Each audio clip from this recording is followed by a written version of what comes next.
Nagkita na nga sila Cyril at Denise kinabukasan. Oh girl, panoorin mo ako kung anong gagawin ko ah. Nakangiting sabi sa kanya ni Denise. Bago binati ang mga paparating na turista. Isang tour guide si Denise.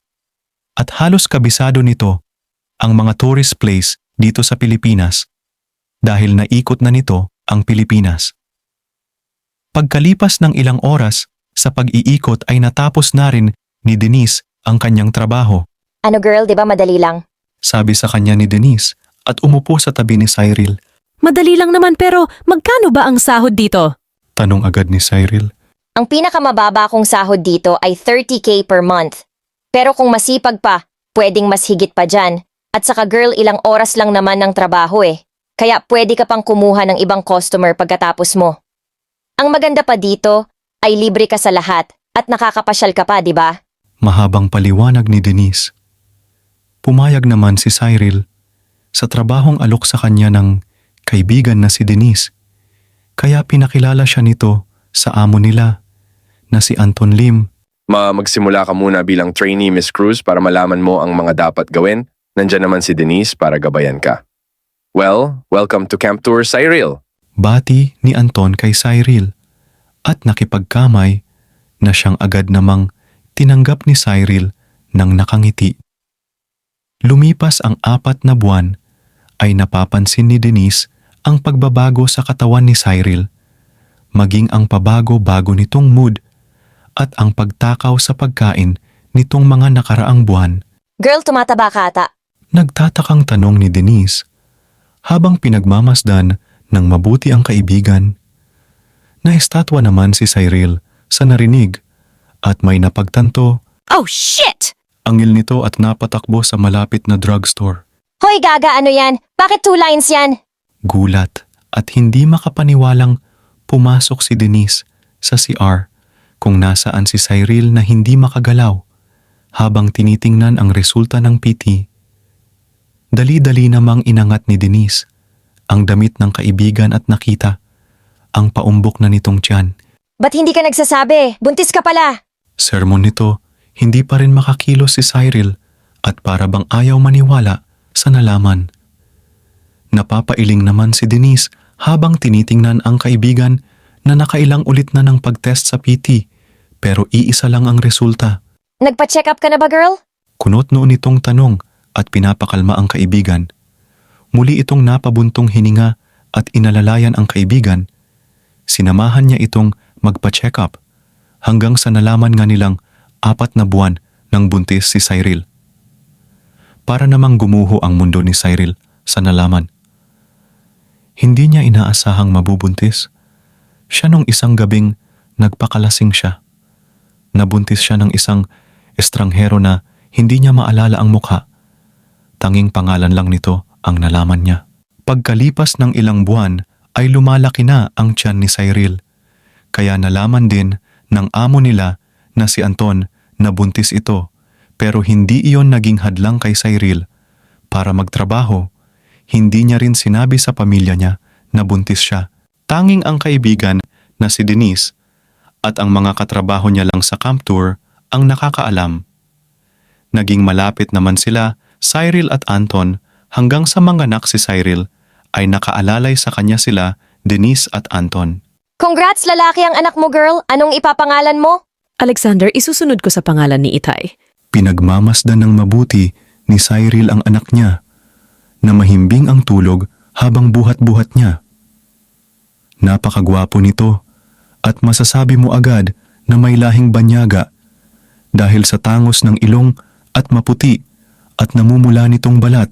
Sinubukang hanapin nila Cyril at Denise ang lalaking nakatalik niya sa pamamagitan ng iniwan nitong calling card sa kanya ng lalaking nagngangalang Mike Belgium. Napaka-misteryoso naman yan kahit isa wala tayong mahanap.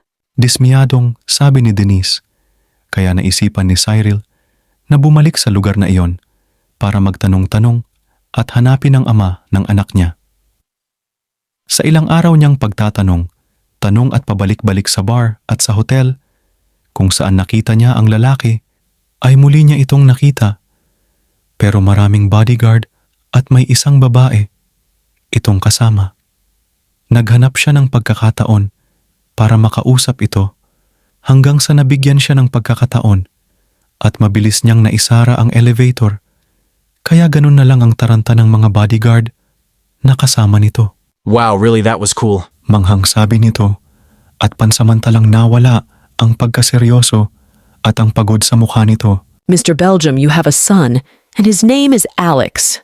Hindi pa tapos ang sasabihin ni Cyril nang awatin siya sa pagsasalita.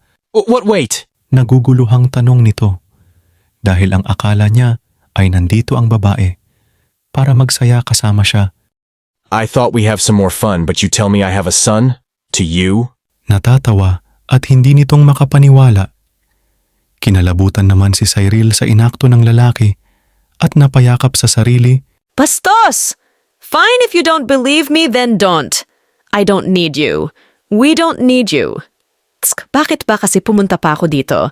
Inis na sabi ni Cyril na hindi naman naintindihan ng lalaki ang huling sinabi nito. Pero iniwan niya ang envelope na dala niya at saktong bumukas ang elevator kaya agad siyang hinawakan ng mga bodyguard nito. Nakita din ni Cyril na nagkakagulo sa labas. Let her go, she's no one. Walang emosyong sabi ng lalaki habang walang emosyon ding nakatingin sa kanya at binigay sa bodyguard ang binigay niyang envelope. Napabuntong hininga si Cyril saka umalis at umuwi ng Pilipinas. Hindi rin nga nagtagal ay nalaman din ng pamilya ni Cyril na may anak na ito. Eto na nga ba ang sinasabi ko kaya ayaw mo kaming bisitahin dahil sa may anak ka na pala? Galit at hindi makapaniwalang tura ng kanyang ina. Kasama nito ang dalawa niyang kapatid na ngayon ay nilalaro ang pamangkin nila. Ma'am, hayaan mo na si ate. Nasa tamang edad naman na. Singit ng kanyang kapatid sa kanilang usapan. Wala naman nga sanang problema. Gawin niya kung anong gusto niya, pero naman Cyril, ano na lang ang sasabihin sa'yo ng mga tao kapag nalaman nilang hindi mo kilala kung sino ang ama ng anak mo? Ma, wala naman akong pakialam sa kung anong sasabihin nila eh.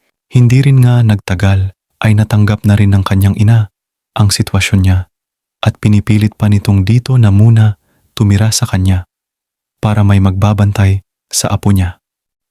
Lumipas ang taon at buwan ay nagkakamabutihan naman sila, Anton at Cyril, hanggang sa hindi napigilang magtapat si Anton kay Cyril ng kanyang nararamdaman. Si gusto kita. Biglang hinalikan ni Anton si Cyril sa pisngi. Nasa camping silang tatlo, kaya nagulat sila Denise at Cyril sa ginawa ni Anton. Teka lang, maghahanap rin ako ng kadate ko at kawawa naman ako. Natatawang komento ni Denise at umalis na. Pagkaalis ni Denise ay inulit ni Anton ang kanyang sinabi kanina. Pero magkaibigan tayo, 'di ba? Hindi alam kung anong sasabihin at gagawin ni Cyril. Oo, gusto niya ito dahil mabait at hindi siya nito pinapabayaan maging ang kanyang anak. Pero hindi niya alam kung dapat ba siyang magka-boyfriend, lalo pa ngayon ay may anak na siya. Hindi naman kita pinipilit na suklian mo ang nararamdaman ko sa'yo. Gusto ko lang sabihin na gusto kita, na mahal kita, at ayoko ng bilang kaibigan na lang. Sinserong sabi ni Anton sa kanya. Napabuntong hininga naman si Cyril. Pero may anak ako, Anton. Hindi pa tapos ang sasabihin ni Cyril nang sumagot agad ito. Ano naman ngayon kung may anak ka? Bawal ka na bang mahalin dahil may anak ka? Tanong naman ni Anton. Anton, mayaman ka, guwapo at higit sa lahat binata. Bakit ka naman magkakagusto sa isang tulad ko? Alam ko naman na maraming babaeng nagkakandara pa sa'yo. Wala akong pakialam sa kanila. Ikaw ang gusto ko, ikaw ang mahal ko. Ikaw na ang babaeng hinahanap ko, kaya hindi ako susuko sa'yo. Ipaparamdam ko sa'yo kung gaano kita kamahal, kayo ng anak mo. Madamdaming sabi naman ni Anton at hinalikan ang kamay ni Cyril. Kinabukasan ay tinutukso-tukso ni Denise ang kaibigan na si Cyril. Yeah, ikaw ha? Kinikilig na sabi nito. Huwag mong bigyan ng mali siya, Denise. Wala lang yun ikaw talaga. Iling-iling na sabi ni Cyril. Hala, bakit? Binasted mo si Anton? Naguguluhang tanong naman ni Denise. Sinubukan ko pero makulit eh. Napakamot sa buhok si Cyril. Kahit wala naman siyang kuto at napatingin sa binigay nitong bouquet ng pagkain kung saan ang laman ay ang mga paborito niya. Tulad ng chocolate, candy, biscuits at mga juice. Bakit ba ayaw mo? Gwapo naman si Anton, mayaman sa kamabait, mahal ka pati si Alexander. Tanong naman ni Denise. Yun na nga tayo, pero bakit ako? Ang daming babae dyan na walang sabit. Napabuntong hininga naman si Denise sa sinabi ng kaibigan. Ikaw napakaniga mo. Nakikita ko naman na gusto mo siya eh. Pinapahirapan mo lang ang sarili mo. Napabuntong hininga naman si Cyril sa sinabi ni Denise. Nagpaalam naman si Anton sa kanyang ina at dalawang kapatid sa panliligaw nito kay Cyril at pumayag naman sila. Kaya lumipas ang ilang buwan ay sinagot ni Cyril si Anton. Si Anton na rin ang kinilalang ama ni Alexander. Wala naman ang naging problema sa pamilya ni Anton nang malaman nila kung sino ang babaeng mahal ng kanilang anak. Hanggang sa nag-propose si Anton sa kanya na siyang tinanggap niya agad at nagsama na sila sa iisang bubong. Isang araw ay mamamasyal sana sila Anton at Cyril. Kasama ang kanilang anak na si Alexander nang may biglang pumasok na mga lalaki sa kanilang bahay.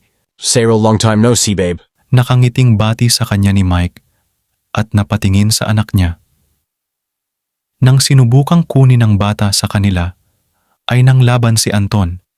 Pero wala naman itong nagawa at agad namang nawalan ng malay na nakahiga na ngayon sa sahig ng sinuntok siya ng isa sa mga bodyguard ni Mike. Anton! Sinubukang gisingin ni Cyril ang kanyang fiancé.